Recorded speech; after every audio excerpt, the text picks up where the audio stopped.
from the studios of Farm Journal Broadcast. Coming up on AgDay, can ethanol demand eat through a record corn crop? Plus, big bushels leave producers on the I-80 harvest tour looking for clues about futures prices. One hiccup, black swan event, something that comes along, all of a sudden corn prices can rebound. That's our focus for agribusiness. In the Packer TV, we check on rising demand for U.S. apples in China, and an invasive tree in southern forests may have a new foe. AgDay, presented by the Chevy Silverado. High-strength steel for high-strength dependability.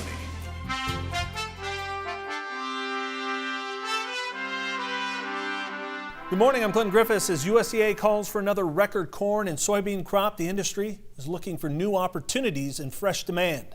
Some of that could come in the form of fuel. Ethanol demand remains robust as Renewable Fuels Association says it continues to see expansion of things like E15 and E85 along with ethanol exports. Now, RFA says nearly 90% of new 2018 vehicles sold in the U.S. come with manufacturer approval to burn 15% ethanol blends, and 90% of all vehicles on the road are approved for E15. The fuel also being sold at more than 1,000 stations in 29 states. As we look to continue our fight here in the United States against the oil industry and the so-called blend wall, we've blown way past the blend wall with E15 and E85 already. Plenty of room for opportunity and a lot of new stations coming here in the United States.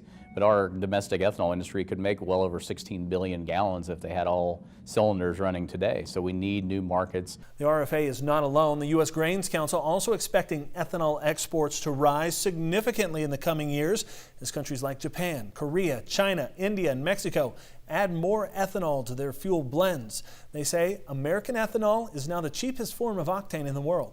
We'd like to see 3 billion gallons plus quickly, by 2020. Over 3 billion gallons is our goal. And I think we have a good chance of getting there if we can continue to expand upon these areas where we see good interest in demand growth, solve some of these trade problems, and have a good global conversation about the role of ethanol. Slate says they're also aggressively pursuing an end to Brazilian ethanol tariffs.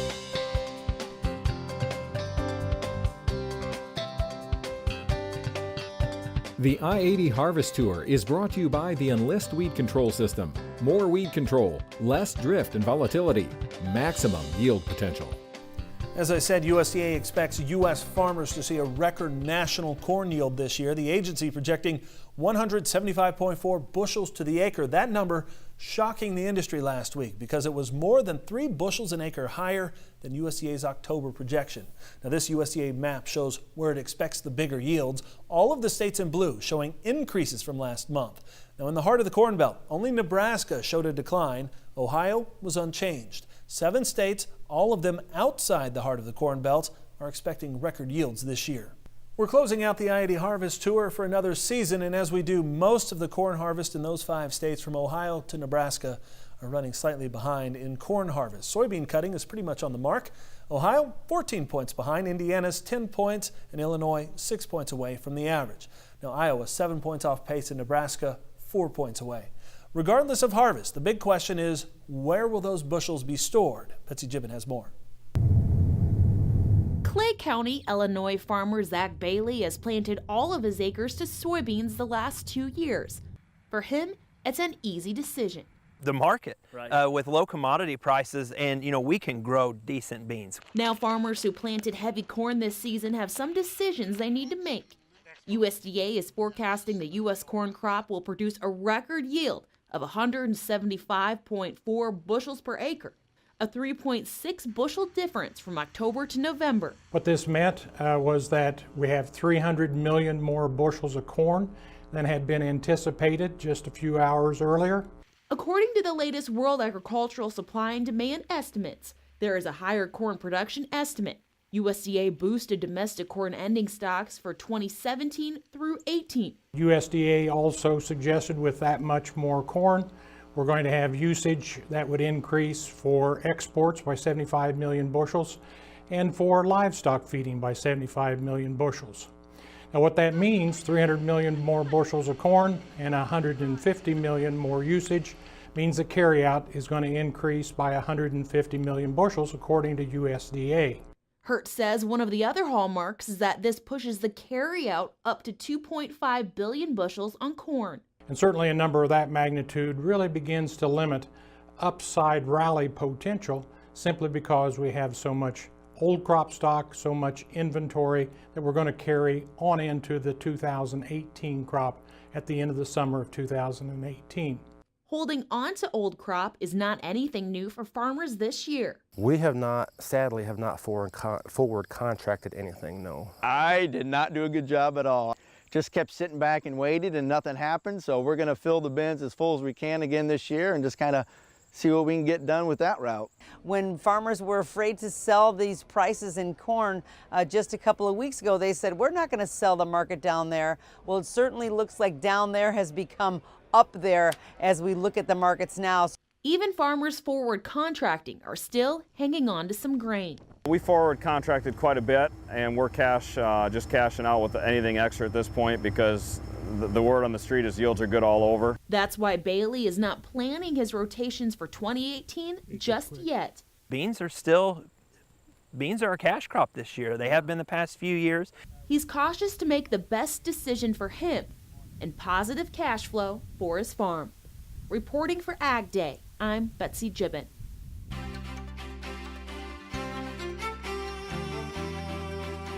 Let's continue our look at farm country. Today's crop comments, and of course, meteorologist Mike Hoffman. Good morning, Mike. Good morning, Clinton. We'll start in the Northeast. A crop reporter from Aroostook County, Maine, says several nights in the teens has frozen the ground several inches deep.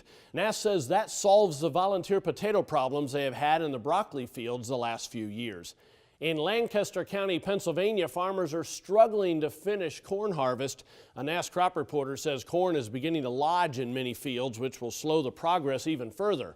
Grain quality is degrading. And taking a look at the weather map, you can see a pretty wet system moving through the western Great Lakes and central Mississippi Valley today, and an even stronger storm coming into the west coast. We'll have details on those two storms and your forecast coming up, but first here are some hometown temps. Farm Journal On Air is the go-to app for American agriculture. AgDay, AgriTalk, U.S. Farm Report, and more. 24/7 access to all of your favorite shows, TV and radio. In your hands, on demand. Farm Journal On Air. Download the app today. A rough day in the grain markets. Next, we'll see how it plays out in the weeks ahead. And when we talk invasive species, it's often about bugs or weeds, but in this case, it's a tree. We'll tell you where it's spreading and how bad it can get. This is Machinery Pete, inviting you to check out my new website, machinerypete.com. Offering farmers tens of thousands of used equipment listings to search, let Machinery Pete help you find and value your next piece of used equipment.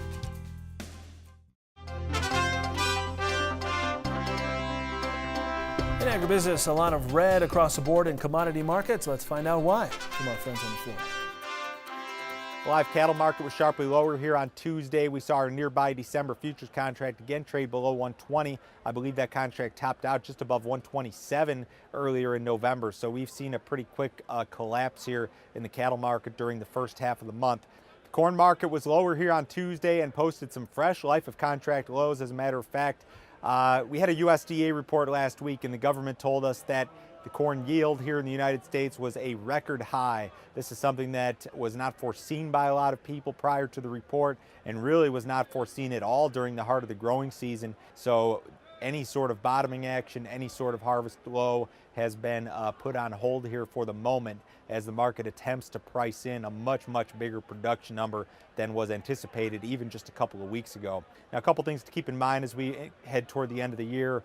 Funds are near record short the market. Sometimes you see position squaring ahead of year's end, so a short covering event is certainly possible, although the fundamental situation here certainly remains pretty negative in my opinion. Again, Joe Vac from CME Group here in Chicago. After that rough day in commodity markets, Tyne Morgan takes a closer look at corn prices and expectations for the coming weeks. Here now with Brian Doherty of Stuart Peterson, looking at these corn prices. Brian, I mean, it's more of the same. It's just stagnant. We don't see a lot of volatility in this corn market. Do you see that changing? Not much. You've got a couple of forces at play here. You've got a crop that continually gets a little bit larger. So when you look at the big macro picture, you've got improving demand worldwide. Exports are solid. yet they'll be off because of competition elsewhere. So you've got the U.S. farmer holding a lot of inventory, but we're producing just a little bit more on a monthly basis than we're consuming. So unfortunately, we're base building a price. That's very typical. The end user doesn't have an urgency to run to this market right now. So for now, more sideways. From a long-term perspective, demand has caught up to supply. So from a world perspective, one hiccup, black swan event, something that comes along, all of a sudden corn prices could rebound, but that's going to take time. We have to chomp through inventory, which we should have by now used up all of last year's carry into this year. Okay. So what about feed usage? I mean, we see this growing herd. You know, do you see that number being adjusted by USDA even more? And could that provide a little support for corn prices? I think it has to. I think when you look at feed usage, it's at a high level, but there's no reason when you look at the poultry, pork, beef, and dairy industry, production's up and all, feed usage is on the rise, so that'll certainly help. Ethanol is a flat market though, strong but flat. Yeah. So what's your advice for these producers who are taking, you know, still trying to get this corn crop out of the field, and we've had some major harvest hiccups out there, but, you know, just don't have the space to store it? And I know I keep asking this question, but there's a lot of producers out there that are saying, what do I do at this point? Yeah, it's a great question. They really need to take a look at and have a good conversation with somebody that can help them. You've got carry in the market. The question is whether you want to pay commercial storage or not and then take the risk of the market basis and storage costs. So my bias would be, if you have an overrun, move it, bite the bullet on it, and then go ahead and replace that either through some kind of paper product. Futures would be most advantageous right now. All right, thanks, Brian. We appreciate it. We'll take a quick break, and then we'll be back with more Ag Day. To discuss marketing strategies, call 800-334-9779 or visit stewartpeterson.com. Receive a free trial of the Daily Grain Plan newsletter from Roach Ag Marketing. Text Roach to 31313. Start your subscription today by texting Roach to 31313. Ag Day weather, brought to you by Kawasaki and the new Mule Pro FXR side-by-side. Ride like a boss with high-end styling and rugged capability. Welcome back to Ag Day. Meteorologist Mike Hoffman looking at the storms on the map here. The one in the country now looks pretty wet, but the one behind it also looks like it could bring some rain and snow. Yeah, and it's a stronger storm. It's going to be a pretty big deal as it comes farther east as we head toward this weekend. But for now, that is really just affecting the west coast, western Washington, western Oregon into northern California. Decent rains and mountain snows, though, coming out of that system. And the eastern system coming through the Great Lakes into the central Mississippi Valley will quickly progress eastward, so that by later today, the rain is into the eastern Ohio Valley and the central portions of the Great Lakes. High pressure is still dominating New England down to the Gulf Coast at that point. And the middle of the country as a little bit cooler air comes back behind this front. This is more Pacific air, though, than Arctic. That will probably not be the case behind the next front, just so you know. Heading through tonight, both systems continue to move eastward. You can see some snow getting involved in the northern Great Lakes. It's mainly rain farther east into western New England by tomorrow morning, and the western system causing a lot of snow in the higher elevations of the Rockies. Heading through the rest of the day tomorrow, high pressure builds into the Great Lakes, cooling things off a few degrees, but not making it overly cold. Again, this next one will have some Arctic air get involved with it as it comes farther east and as we head toward this coming weekend. Taking a look at precipitation estimates over the past 24 hours, we've seen some decent amounts in eastern Florida and also western Washington. Adding in the next 36 hours, well, we're going to add a lot out west. You can see some of the higher elevations getting several inches of melted snow at that point. If you melted it down, that's what it would be. But in places where it's raining, you might get 2 or 3 inches out of it. Mostly light showers, as you can see, across the Ohio Valley and the Great Lakes. Snowfall estimates then past 24 hours, adding in the next 36. A lot of this eastern system is in Canada, but the western one, you're going to see a lot of big amounts, some of the higher elevations of the Sierra Nevadas and the northern Rockies. Taking a look at afternoon temperatures, there's the cold air poised in Canada, but otherwise we're talking 30s in the northern plains, 70s and 80s by the time you get to Louisiana and Texas. Low temperatures tonight, 20s in the northern plains, 40s all the way down into northern Alabama and northern Georgia. And you can see tomorrow afternoon, kind of mild, pleasantly mild across the southeast, southern plains, but still on the chilly side farther to the north. Jet stream, as we head through the rest of this week, you can see that first system continues to move east. Then this big trough builds in. That's what brings in the Arctic air. And it looks like that trough holds over New England and the Great Lakes as we head into next week. That's a look across the country. Now let's take a look at some local forecasts. Heading to Boise, Idaho today, mostly cloudy with just a bit of rain, high temperature of 51. Abilene, Texas, comfortable with a mix of sun and clouds, high 68. And Rochester, New York, mostly cloudy skies, probably some patchy morning fog, high around 48. Up next, a produce update from our partners at the Packer, including a look at China's growing demand for U.S. apples and find out what USDA is doing to help keep an invader in check throughout the South. AgDay, brought to you by Alivo Seed Treatment from Bayer.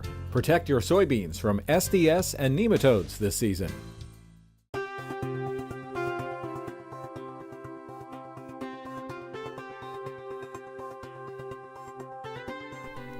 On the Packer TV, as NAFTA talks resume, Arizona Republican Jeff Flake has put a hold on the confirmation of Greg Dow, President Trump's nominee to be the U.S. Trade Representative's chief agricultural negotiator. Politico saying the hold involves concerns surrounding a produce proposal that the U.S. has introduced into NAFTA negotiations. The seasonal produce proposal aimed at protecting U.S. farmers from cheaper Mexican imports. Now, growers in the southeastern U.S. support that proposal. Flake argues the move would raise the cost of production, reduce the selection of fruits and vegetables for consumers, and hurt growers in the western U.S. The largest U.S. port of entry for produce is located in Arizona. Our partners at the Packer say China is expected to buy more apples from the U.S. A USDA report showing China's apple production is nearly steady with a year ago, but demand has increased. China's total apple imports are forecast at 80,000 metric tons in the 2017-18 marketing season. That's an increase of 14% from the previous marketing year. Strong demand for high-quality apples and drought in China is limiting domestic supplies. Well, up next, an invader growing in the southern U.S. forest, but there's a new approach to controlling this invasive species. We'll have details next. AgDay, brought to you by the Enlist Weed Control System. More weed control, less drift and volatility, maximum yield potential.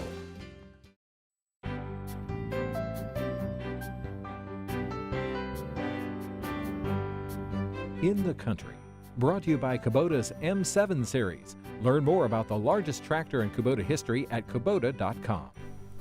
Southern states appear to be losing ground to a super invader, the Chinese tallow tree. The highly invasive tree is rapidly overtaking native forests, but there's hope and a new approach. Researchers are working with the USDA on the possible release of a beetle that eats tallow roots and leaves. Stacy Plaisance reports. Southern states are losing ground to a dangerous invader. That is our enemy. That is the Chinese tallow. The highly invasive trees have spread so far and wide since the 1990s, some states now regulate the sale and transport of Chinese tallow, which are outcompeting native plants for space and resources. They grow fast, they mature fast, so they can start being reproductive, producing viable seeds at 3 years, and for up to 100 years they'll be producing this just massive quantity of seeds. Data from the U.S. Forest Service show tallow is now spreading across 10 states, but it's most problematic in Texas, where the number of trees has nearly tripled, and in Louisiana, where the population has increased by more than 500% in the past 2 decades. It's basically one of the most perfect invasive tree species, just for its wide tolerance of different conditions. It can tolerate shade, it can tolerate full sun, and all sorts of different soil chemistries. Cutting the trees down entirely and then treating each stump with herbicide is the most effective form of eradication, but it's labor-intensive and not practical on a wide scale. That's why researchers are hopeful a new form of ammunition may soon be on the way, the flea beetle from the tallow's native region of eastern China. You know, importing an organism to help control another organism right off the bat doesn't sound very intuitively smart to do, but it turns out that, especially with insects and plants, they've co-evolved over many millions of years, and in a lot of cases, the insect is very host specific. The U.S. Department of Agriculture has been working on an environmental impact assessment, and if approved, the beetles could be released as early as next year. Getting tallow under control is vital for the health of the ecosystem. Most damaging is the tallow's ability to crowd out native plants and trees. When you don't have the sweet pecans, when you don't have the different type of berries, the yopons, the great wide variety of beautiful plants we have in southern Louisiana, then you're also not going to have the wide variety of beautiful animals. a dangerous domino effect capable of disrupting an entire ecosystem. Stacey Plaisance, The Associated Press, New Orleans. Very interesting. Thanks, Stacey. That's all the time we have this morning. We're sure glad you tuned in. Start your day with us. For Mike Hoffman and all of us here at AgDay, I'm Clinton Griffiths. Have a great day. AgDay, brought to you by Ram Commercial, America's longest-lasting heavy-duty pickups.